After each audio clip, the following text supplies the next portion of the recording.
explorar um lugar no mundo e imprimir qualidades imagéticas às suas superfícies. Duas ações pelas quais o desenho transita e entre as quais pode, talvez, construir pontes.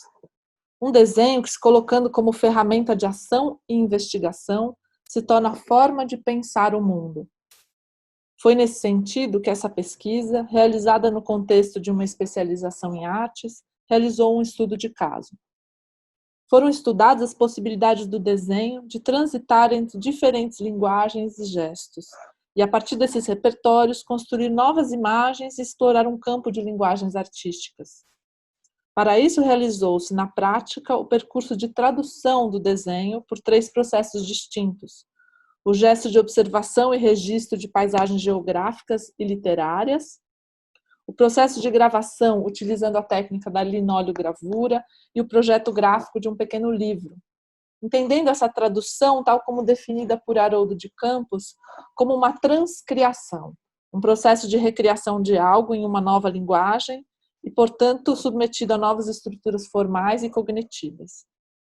As experiências tiveram como ponto de partida e mote principal o livro Os Sertões, de Euclides da Cunha, especialmente a primeira parte dele, intitulada A Terra, e os biomas naturais relacionados à região sertaneja.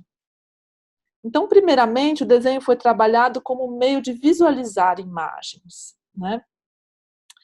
Um meio de buscar entender uma determinada descrição da paisagem e, ao mesmo tempo, evocar gestualidades, imagens da memória, de forma a compor um campo de possibilidades visuais em torno do tema.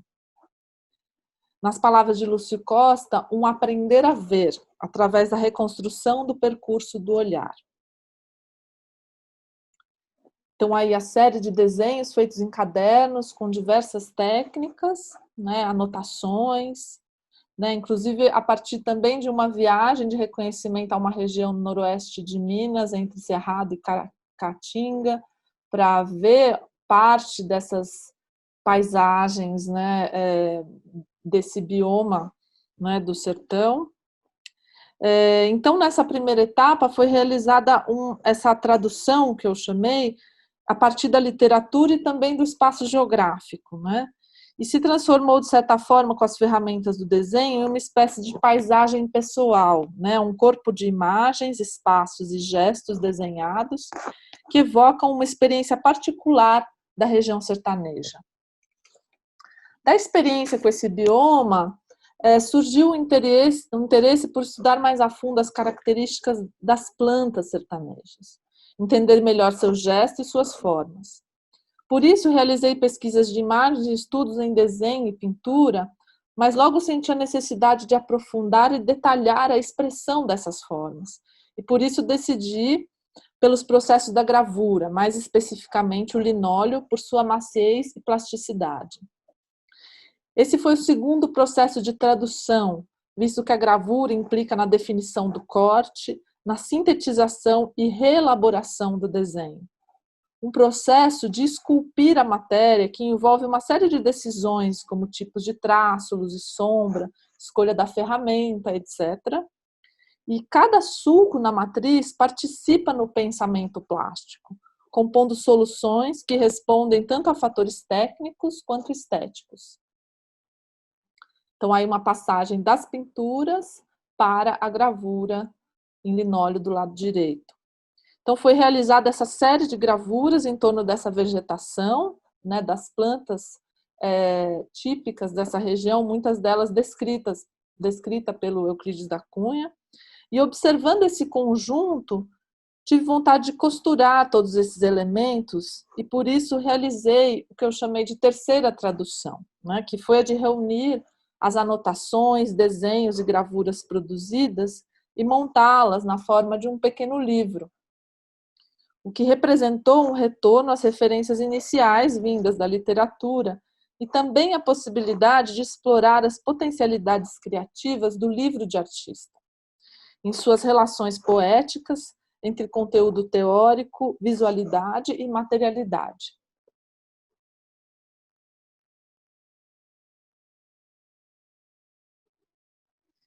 Então, através das inúmeras decisões técnicas e estéticas que envolvem um processo de edição, escolha e tratamento das imagens, ordem de disposição das páginas, montagem, escolha de trechos de textos, diagramação, qualidade do papel, etc., apresentou-se uma outra linguagem que proporcionou um olhar novo sobre todo o trabalho, buscando relações, percursos e paralelos entre eles. Um processo que se aproxima muito de uma montagem cinematográfica, com recortes e colagens envolvendo efeitos sequenciais. Então, aí tem o livreto sendo folheado. O resultado final foi um livro de 30 páginas, no formato A5, né, encapado e costurado artesanalmente, um a um, e a capa também foi uma gravura original, realizada para a edição, e internamente também tem três gravuras anexas, né, como essa daí, feitas também nessa edição de 30 exemplares para o livro. E observando o panorama desse trabalho, no qual o desenho percorreu idas e vindas e entre diferentes linguagens, foi destacado quanto o pensamento do desenho é capaz de se moldar, de adaptar-se a elementos novos e servir-se de meios de expressão distintos. Um pensamento que é capaz de reunir o conjunto de imagens, estabelecer relações, mapear o território, organizar suas partes, de forma a compor uma nova imagem. Um desenho que visualiza uma ideia e a projeta, que se abre para ser movimento, direção, percurso, mapa, mas que preserva em si uma capacidade intrínseca de fazer surgir uma imagem, de fazer ver algo, de ativar o olhar e, consequentemente, a imaginação.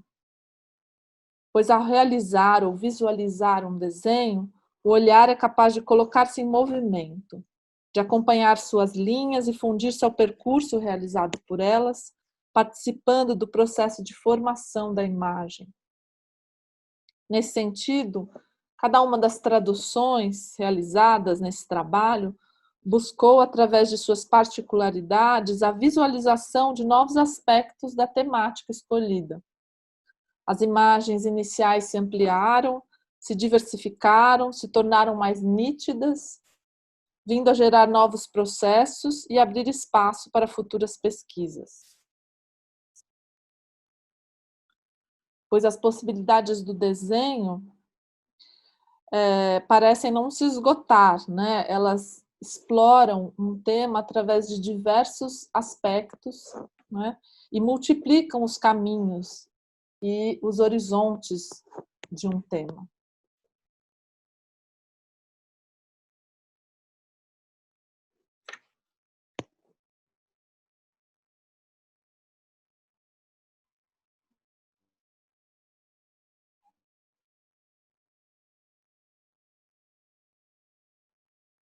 Então é isso.